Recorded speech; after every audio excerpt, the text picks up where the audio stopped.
The guns have fallen silent in Gaza. A fragile ceasefire brokered on January 15, 2025, promises to end a year of brutal conflict between Israel and Hamas. Yet, even as the region breathes a cautious sigh of relief, a different battle rages on. A political tug-of-war over who deserves credit for the truce. President Joe Biden hails it as a triumph of diplomacy. Former President Donald Trump, in characteristic fashion, claims on Truth Social that the deal is epic, implying his behind-the-scenes influence was decisive. This scramble for political credit underscores the deeply polarized American landscape, where even matters of war and peace become fodder for partisan battles. Lost in the noise is the grim reality on the ground, a humanitarian catastrophe of staggering proportions. The conflict's devastating toll on innocent lives, particularly children, demands our attention and compels us to look beyond the political maneuvering. The ceasefire, while a welcome respite, is merely a first step.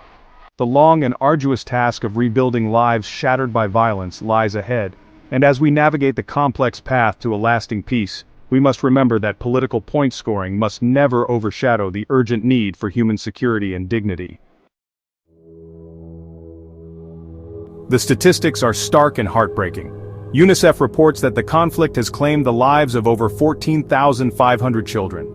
Thousands more bear the invisible scars of trauma. The physical infrastructure of Gaza lies in ruins, but it is the shattered lives and futures of its youngest generation that paint the most devastating picture. Malnutrition stalks the region, affecting nearly 500,000 children under 5. Hospitals, already overwhelmed by the casualties of war, struggle to cope with the influx of malnourished children. The cycle of poverty and deprivation, exacerbated by the conflict, casts a long shadow over the future.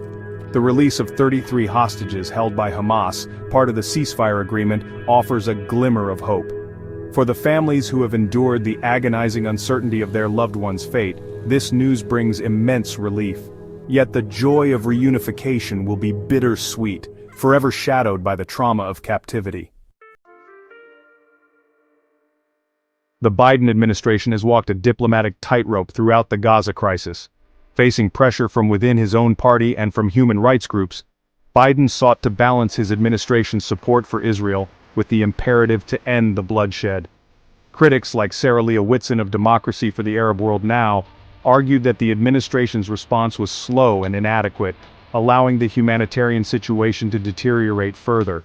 Biden's team, led by Secretary of State Antony Blinken and National Security Advisor Jake Sullivan, engaged in intense behind-the-scenes negotiations with all parties involved. They proposed truce terms as early as May 2024, but progress was elusive. The complexities of the conflict, compounded by deep mistrust and animosity, made finding common ground a daunting task.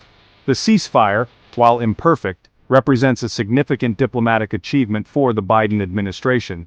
It underscores the importance of persistent diplomacy, even in the face of seemingly insurmountable obstacles. However, the administration's handling of the crisis has also exposed the limits of American power in a region riven by deep-seated conflicts and competing interests. Section 4. Trump's shadow diplomacy. While Biden's team worked through official channels, former President Trump was not content to remain on the sidelines. Eager to claim credit for any positive development in the Middle East, Trump and his team engaged in their own brand of shadow diplomacy. Steve Witkoff, Trump's Middle East envoy, reportedly played a key role, leveraging his relationships with Israeli officials to push for a ceasefire. Trump's unpredictable style and his close alignment with Israel's right-wing government, factors that often fueled tensions during his presidency, may have ironically contributed to his perceived influence in this instance.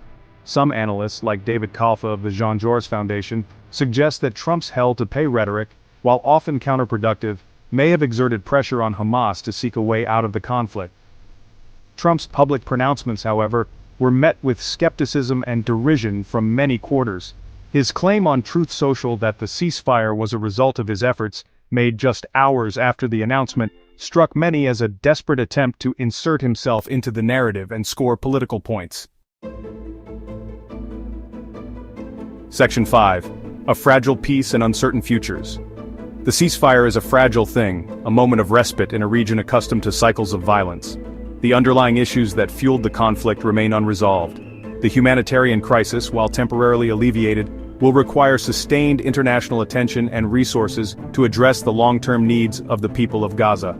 The political fallout from the ceasefire is only just beginning. For Biden, it is a bittersweet victory, a diplomatic achievement overshadowed by the human cost of the conflict and the looming presence of his predecessor seeking to claim credit.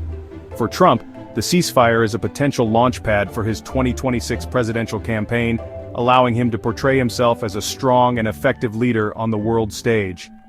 The ceasefire is a reminder that peace is not merely the absence of war, but the presence of justice, equality, and opportunity. Until these conditions are met, the cycle of violence will continue and the people of Gaza will remain trapped in a perpetual state of insecurity and despair.